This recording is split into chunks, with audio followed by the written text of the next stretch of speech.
Herzlich willkommen zurück auf dem besten Zweikanal von Deutschland, Österreich und der Schweiz und herzlich willkommen zu einem Video, das es so eigentlich gar nicht geben sollte, würde, dürfte, denn ich wollte eigentlich gar kein Video mehr machen zu diesem ganzen Steak-Thema. Für mich war das Ding nach dem letzten Video irgendwie so ein bisschen durch. Es war geil, war funny dieses Video, dann aber war irgendwie auch so ein bisschen durch. Ich habe noch Leute gefragt, ob ich einen zweiten Teil machen soll, weil wir haben im Stream noch ein bisschen weiter recherchiert, sind da auch auf Ergebnisse gekommen, aber irgendwie war es dann so, ja komm, scheiß drauf, lassen wir bleiben. Aber jetzt ist was passiert, mit dem ich tatsächlich nicht gerechnet hätte. Solmecke, der Anwalt, hat ein Video zum Steak-Skandal gemacht.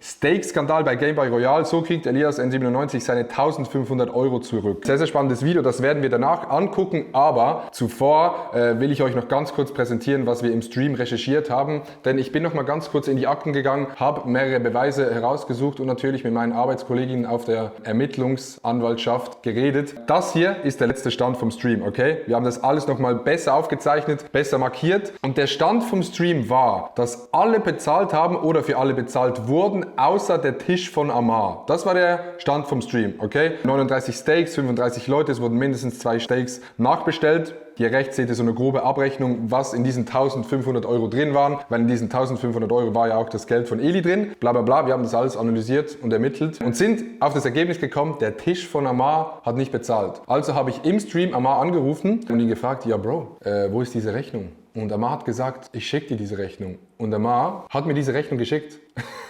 Wir haben die Rechnung für diesen Tisch, was bedeutet, Stand jetzt, hier seht ihr das nochmal, ich habe das geblurrt oben und unten, Stand jetzt haben alle Leute bezahlt. Was bedeutet, weil da waren nicht mehr Leute, laut den Recherchen, wir haben Videos angeguckt, Nova hat ein 360-Video gemacht im Restaurant. Stand jetzt haben alle Leute bezahlt. Was bedeutet, irgendjemand ist am Lügen. Wir werden es nicht rausfinden, aber es ist irgendwie ein funny Ende zur ganzen Story, weil wäre jetzt auch dumm gewesen, wenn irgendjemand so hops genommen worden wäre. Es hat einfach, irgendjemand hat nicht bezahlt, uns nicht gesagt. Ja, finde ich irgendwie funny. Auf jeden Fall hat Solmecke das Video gemacht. Ich würde sagen, wir gehen rein, gucken uns das an, weil ich glaube, er hat auch über mich geredet. Aber grundsätzlich sagen, mein kurzes Fazit zu der ganzen Story ist, entweder hat das Restaurant wirklich beschissen und mehr verrechnet, als gegessen wurde, oder jemand hat gelogen. Beides funny. Ja, wir gehen rein ins Video. Nach dem Red Bull Game Ball Event Anfang April in Hamburg ging... Digga, ich liebe diesen Mann. Nach dem Red Bull Game Ball Event von Red Bull in Hamburg. Revi, Amar, Papa Platte, Trimax und Co. noch zusammen essen. Und derjenige, der als letztes da noch saß, das war Elias N97. Und Elias hatte ein Problem. Denn am Ende war noch eine Rechnung von Ende war noch eine Rechnung von einigen Streamern offen in Höhe von 1500 Euro. Und die sollte... Ich glaube, das ist nicht ganz richtig, weil in diesen 1500 Euro ist ja auch das Essen von Eli drin. Ich würde sagen, das, was übrig geblieben ist, sind so circa 1000 Euro. Jetzt latzen. Hat er auch gemacht, steht allerdings nachher vor dem Problem, dass er sich jetzt fragt, von wem kriege ich eigentlich das Geld zurück? By the way, für die Leute, die sich fragen, wo ich bin gerade in Wien bei Hanna. Deshalb ist ja alles so ein bisschen scuffed, aber ich muss diese Reaction jetzt aufnehmen. Deshalb jetzt einfach hier. Die Streamerwelt ist empört und ich löse das natürlich rechtlich. Was könnt ihr tun, wenn ihr die Letzten im Restaurant seid? Müsst ihr die Zeche zahlen? Ist eigentlich eine gute Frage, aber ich glaube, ich würde sagen, man kann einfach sagen, nee, bezahle ich nicht und dann bleibt das Restaurant darauf sitzen. Und dann müsste, glaube ich, das Restaurant eine Anzeige gegen Unbekannt stellen, wer das nicht bezahlt hat oder irgendwie so. Und wenn ihr sie gezahlt habt, wie kriegt ihr die Knete zurück? Bleibt dran. Ja, lass erstmal das Restaurant verklagen, Digga. Aber by the way, was ich noch nicht gesagt habe, ich habe Kontakt gehabt mit einer Mitarbeiterin vom Restaurant. Die wollte mir die Rechnung schicken, hat dann aber irgendwie nicht geklappt. Ich habe dann auch nicht mehr geschrieben. Sie hat gesagt, ja, klappt, ich frage meinen Chef, aber dann ist sie irgendwie so versandet. Wäre funny gewesen, wäre aber auch ein bisschen Overkill gewesen, aber nur ein bisschen.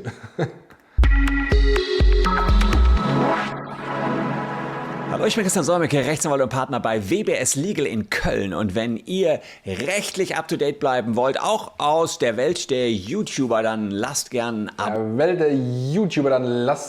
Abo da. Für diesen Kanal da. Und heute eignet sich das Game... Solmecke ist so ein Mann, dem höre ich so gerne zu, Digga. Der hat so eine geile Stimme und der redet so smooth, nicht so wie ich, Digga. Ich spreche jedes dritte Wort falsch aus, aber Solmecke, Digga, wirklich goated. Ball-Event in Hamburg. Solmecke, deutscher Herr Anwalt, sage ich. Hervorragend, um mal tiefer ins Recht der Geschäftsführung ohne Auftrag einzutauchen. Aber genug mit den juristischen Fachbegriffen. Wir fangen mal ganz von vorne an. Es ging um dieses Event hier, was Amar mit Team gewonnen hat. Das war ein Event. By the way, bis heute, Digga, immer noch eine sehr, sehr faire Aufteilung der Teams. Grüße gehen raus an Team Amar, Digga. Bei dem es im Wesentlichen um Völkerball ging. Man sieht also gewisse Team-Captains. Hier war Amar ein Team-Captain. Elias war in seinem Team, genauso wie InScope 21. Und hier sah man noch weitere Teams. Unter anderem hatte Revi ein Team und Gnu hatte ein Team. Also verschiedenste Teams, die dort waren. Und hier sieht man eben, wie Amar mit Team gewonnen hat am Ende. Geiler, dass er das Video auch noch zeigt.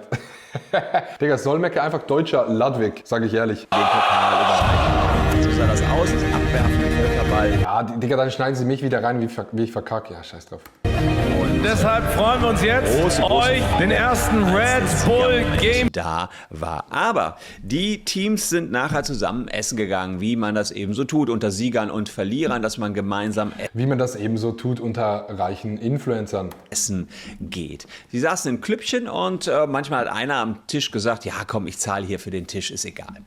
Fakt ist aber, dass der Letzte, der da noch saß, Elias N97 sah und der hat eine Rechnung präsentiert bekommen, die sich wirklich gewaschen hat. Er hat das Ganze dann mal auf TikTok veröffentlicht und da hören wir mal rein, was er zu dieser Rechnung gesagt hat. Ich gehe da so hin, sagt der Typ so zu mir, seid ihr die Letzten? Ich so, ja. Er sagt so, ja na gut, hier sind noch 15 Steaks offen. Ich so, okay, 15 Steaks? Wir hatten 5.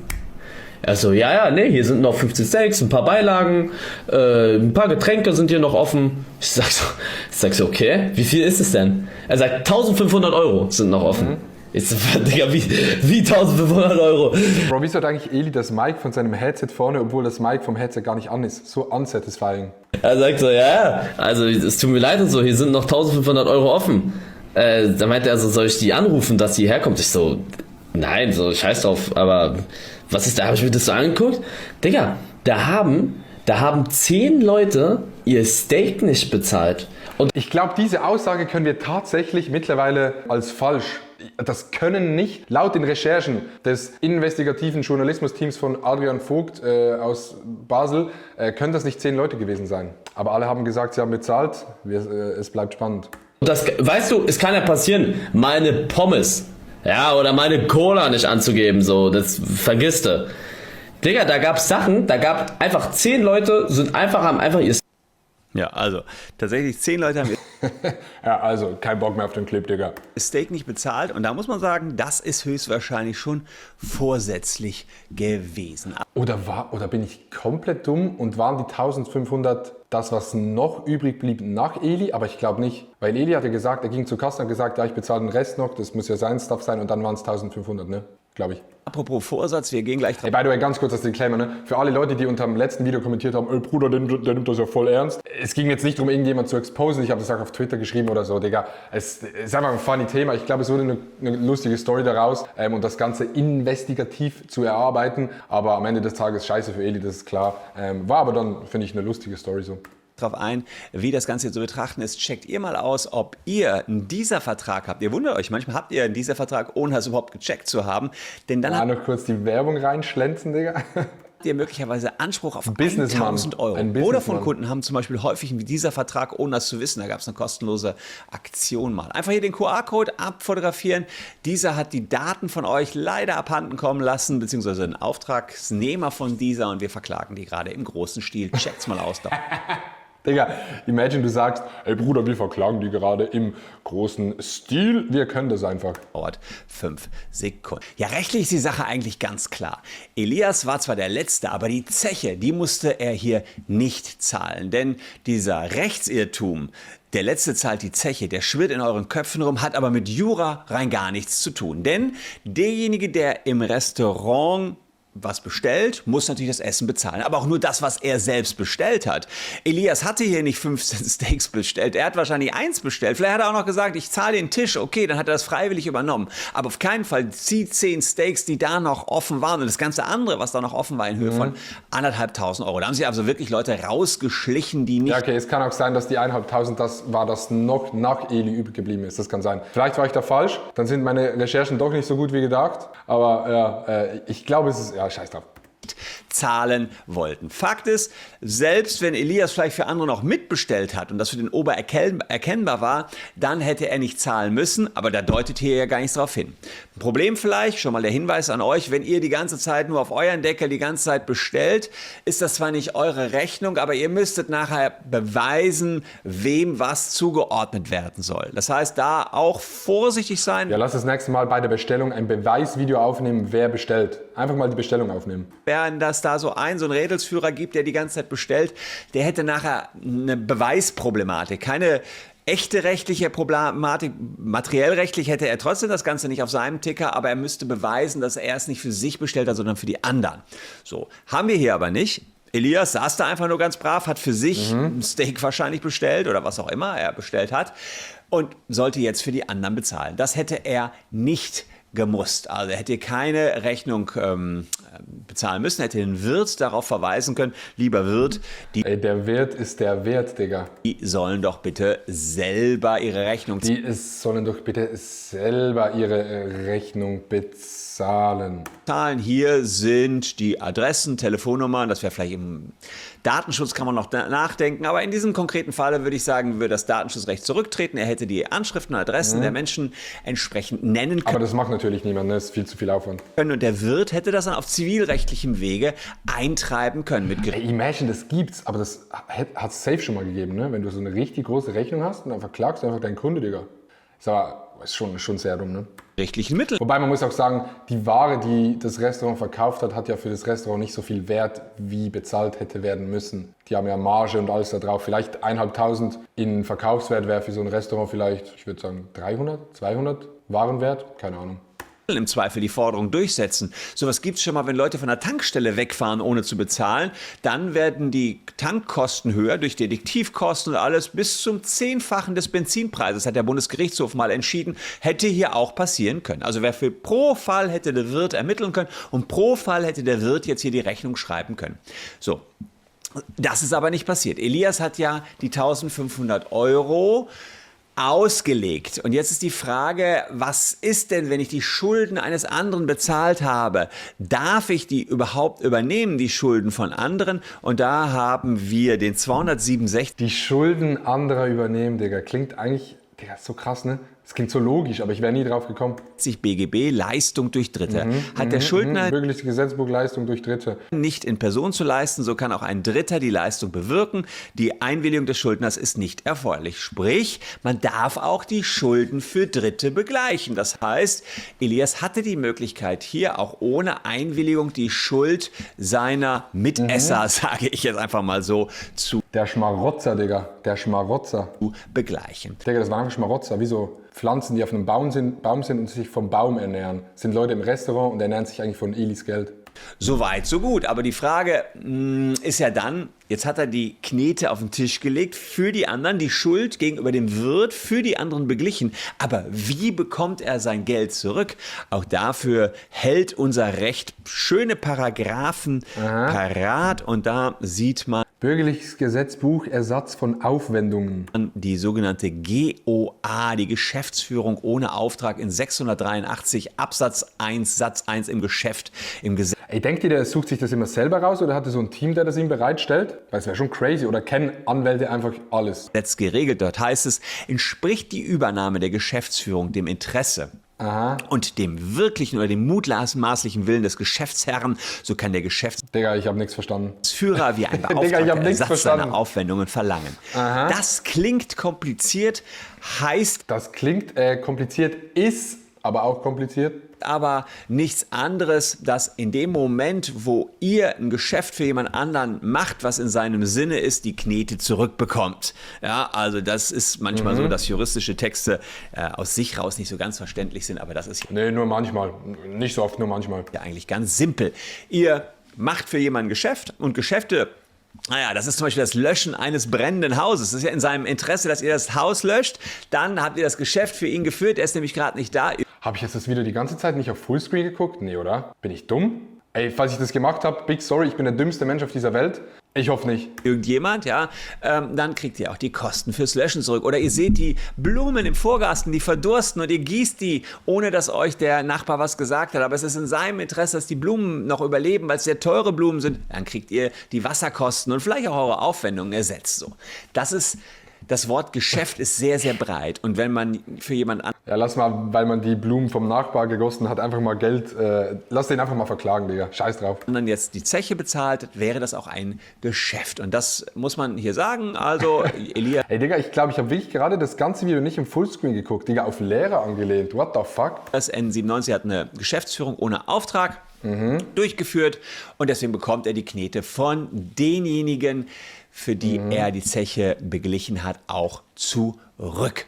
Also, er war hier einfach gutmütig. Aber das Problem, was kommt's. Elias hier hat, wenn jetzt nicht mehr feststellbar ist für ihn, wer was bestellt hat, dann ist natürlich für ihn auch nicht ganz klar, von Ist nicht klar von wem. Und dann kommt natürlich ein gewisser Detektiv Totoro ins Spiel. wem kann er welchen Preis für welches Steak einfordern. Er hat also das Risiko jetzt auf sich genommen, nachher zu klären, welches Steak auf welchen... Das ist eigentlich so dumm, ne? Der redet, Digga, dass dieses dumme Steak-Ding, dass das so riesig wurde und der jetzt ein Video drüber macht, ist so dumm, aber so geil, Digga. Deswegen liebe ich das Internet. Küsse gehen raus an Solmecke, wirklich so ein netter Dude auch. Menschengang. Also riesiger Aufwand mit Zeugenaussagen, Sachverständigen und so weiter.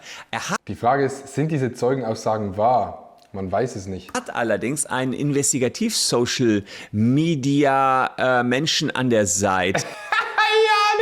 Ich habe Solmecke kennengelernt bei Utopia letztes Jahr. Weißt du das nicht mehr? Wahrscheinlich nicht, ne? Scheiße. Das ist der Schweizer Aditoro und Ah, die Toro, Digga, da sind wir dabei. den habe ich auch mal kennengelernt Da sind wir. bei einem Event und der ist erstens sehr lustig und zweitens hat er hier Amar mal angerufen, um der ganzen Sache so ein bisschen auf den Grund zu gehen. Er hat schon aber offenbar eine Skizze gemacht, wer an welchem Tisch saß damals und wer wie viel Steaks gegessen hat. Ich bin tief in der Recherche drin. Für wen hast du bezahlt?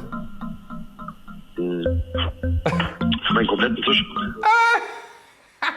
Wir waren Vadial, mein Kameramann, Fabienne, sein Kameramann. Das war, by the way, im Stream, nachdem ich das Video hochgeladen habe. Ne? Da haben wir noch so ein bisschen recherchiert und so.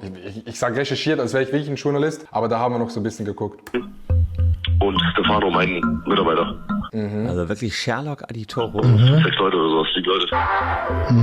Ihm kommt Amar irgendwie suspekt. Wie viel circa? Boah, ich sag dir ehrlich, guck mal, das Ding ist, ich habe Oh, Digga, Mann, Amar tut mir so leid, Digga. Ey, Küsse gehen raus. Er war, glaube ich, wirklich lost bei diesem Call. für die bezahlt, Er hat mir den Beleg geschickt und er ist fein raus. Das war wirklich ein Screenshot vom Bankkonto, ne? aber guck mal, ich saß noch ganz kurz bei Eli am Tisch, oder nicht? Guck mal hier, da wird genau geklärt, wer saß bei wem am Tisch. Aber genau sowas müsste Eli jetzt auch durchführen, wenn er jetzt die Knete zurückhaben möchte. So geil. Außerhalb des dargestellten Zivilrechts passiert Zechprellern übrigens gar nicht so viel. Ja, das fühlt sich zwar falsch an, aber das ist keine Straftat oder keine Ordnungswidrigkeit. Es sei denn, man setzt sich hin, weiß jetzt schon, ich will nachher nicht bezahlen. Dann ist es Betrug. Aber ansonsten hat man keine Straftat begangen und hat nur zivilrechtliche Folgen, in aller Regel als Zechpreller. Fühlt sich falsch an, ist allerdings so die gängige rechtliche Beurteilung. Was allerdings ist, bei den Teilnehmern des ganzen Events kam es überhaupt nicht gut an. Amar sagte unter anderem auf Twitter das hier, wenn Leute... Ja, das sind jetzt noch die Tweets und so, die auch bei meinem ersten Video drin waren. Sehr, sehr geiles Video von Christian Soulmecke. Grüße gehen raus. Ich hoffe, du verklagst mich nicht, weil ich auf dein Video reagiert habe. Lasst ein Like da, abonniert den Kanal, wenn es euch gefallen hat und aktiviert die Glocke für mehr nicht juristische, journalistische Inhalte. Bis zum nächsten Mal. Tschüss!